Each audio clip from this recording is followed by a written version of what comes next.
Vizianagaram collectorate వద్ద పెన్షనర్లు ఆందోళనకు దిగారు. రాష్ట్ర ప్రభుత్వ పింఛన్దారుల సంఘం ఆధ్వర్యంలో ధర్నా నిర్వహించారు. తమ పెన్షన్లను ఇవ్వాలని సీఎం జగన్ రెడ్డిని డిమాండ్ చేశారు. గతంలో ఏ ప్రభుత్వంలోనూ ఇలాంటి దారుణాన్ని చూడలేదని మండిపడ్డారు. పెన్షన్లు రాక కుటుంబ సభ్యులతో అనేక ఇబ్బందులు పడుతున్నామని వాపోయారు. దీనిపై మరింత సమాచారం మా ప్రతినిధి శ్రీనివాస్ అందిస్తారు. ఉద్యోగంలో చేరిన దగ్గర నుంచి పదవీ విరమణ పొందిన వరకు కూడా అనేకమైనటువంటి సేవలు అందించిన తర్వాత వృద్ధాప్యంలో పెన్షన్ అనేటటువంటిది చాలా ఉపయోగపడుతుందని ఉద్యోగస్తులందరూ కూడా భావిస్తారు. ఎందుకోసం అంటే కొడుకులపైనో కూతుర్లపైనో లేకపోతే తాతతండ్రుల నుంచి వచ్చినటువంటి ఆస్తిపైన ఆధారపడకుండా తన సర్వీసులో ఉండేటటువంటిది పదవీ విరమణ పొందిన తర్వాత వచ్చేటటువంటి పెన్షన్ తనకి అన్ని విధాల ఆరోగ్యపరంగా కావచ్చు, అదేవిధంగా అవసరాల పరంగా కావచ్చు ఎంతో ఉపయోగపడుతుందని పెన్షనర్లందరూ కూడా భావిస్తారు. అయితే గత కొన్నాళ్ళుగా పెన్షన్ ఎప్పుడు వస్తుందో ఏమవుతుందో తెలియదు అనేటటువంటి నేపథ్యంలో పెన్షన్దారులందరూ కూడా రోడ్డును పడాల్సినటువంటి దుస్థితి దాపురించింది. ఈ నేపథ్యంలో చాలా సీనియర్ ఎంప్లాయీస్ ఇక్కడ ఉన్నారు, వారిని అడిగి మరిన్ని వివరాలు తెలుసుకుందాం. ఇటువంటి పరిస్థితి రోడ్డెక్కి మా పెన్షన్ మాకు ఇవ్వండి అని చెప్పేటటువంటి దుస్థితి రావడానికి కారణం ఏంటి? ప్రభుత్వం యొక్క మొండి వైఖరి.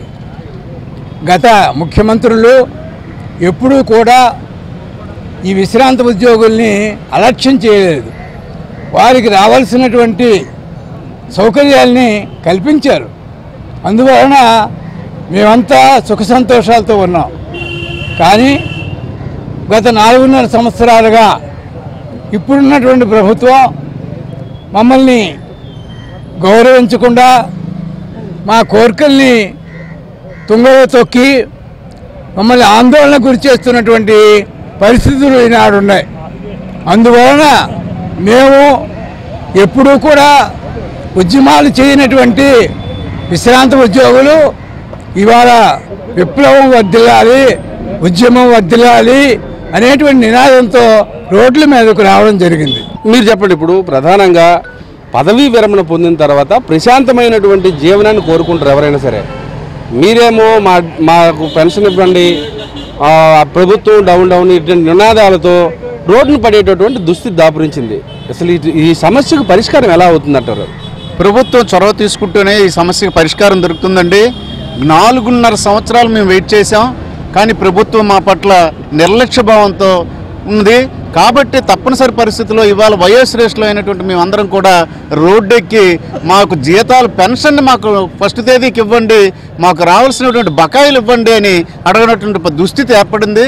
గత 4.5 సంవత్సరాల్లో ఒక్క రూపాయి కూడా ఈ ప్రభుత్వం నుంచి ఆర్థికంగా మేము లాభం పొందలేదు. మాకు రావాల్సినటువంటి బకాయిలు ఏవీ చెల్లింపు జరగలేదు. మాకు ఇవ్వాల్సినటువంటి మెడికల్ ట్రీట్మెంట్ కూడా సక్రమమైనటువంటి పద్ధతిలో ఈరోజు అందట్లేదు. ఈహెచ్ఎస్ అని మాకు ఒక హెల్త్ కార్డ్స్ ఇచ్చారు, కానీ క్యాష్లెస్ ట్రీట్మెంట్ అనేది ఏ హాస్పిటల్స్లో కూడా ఇవాళ జరగట్లేదు. కాబట్టి మరి తప్పనిసరి పరిస్థితిలో ఈరోజు మేము ఉద్యమిస్తున్నాం.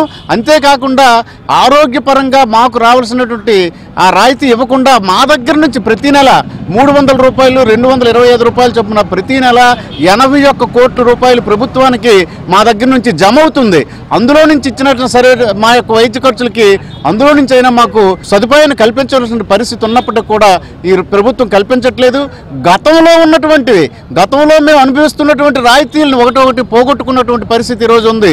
వాటి కోసం ఈరోజు మేము బాట పట్టవలసినటువంటి ఆవశ్యకత ఏర్పడింది. కాబట్టి ఇప్పటికైనా ప్రభుత్వం మా పట్ల దయచూపి మా యొక్క సమస్యలని వెంటనే పరిష్కరించాలని కోరుకుంటున్నాం. ప్రభుత్వం కానీ స్పందించకపోతే తమ కుటుంబాలతోని బంధువర్గాలతోని ఓటు అనేటటువంటి ఆయుధంతో సరైన తీర్పిస్తామని వీరందరూ కూడా చాలా స్పష్టంగా సున్నితంగా హెచ్చరించడం జరిగింది. వీడియో జర్నలిస్ట్ సుధీర్తో శ్రీనివాస్, ABN న్యూస్, విజయనగరం. హైదరాబాద్.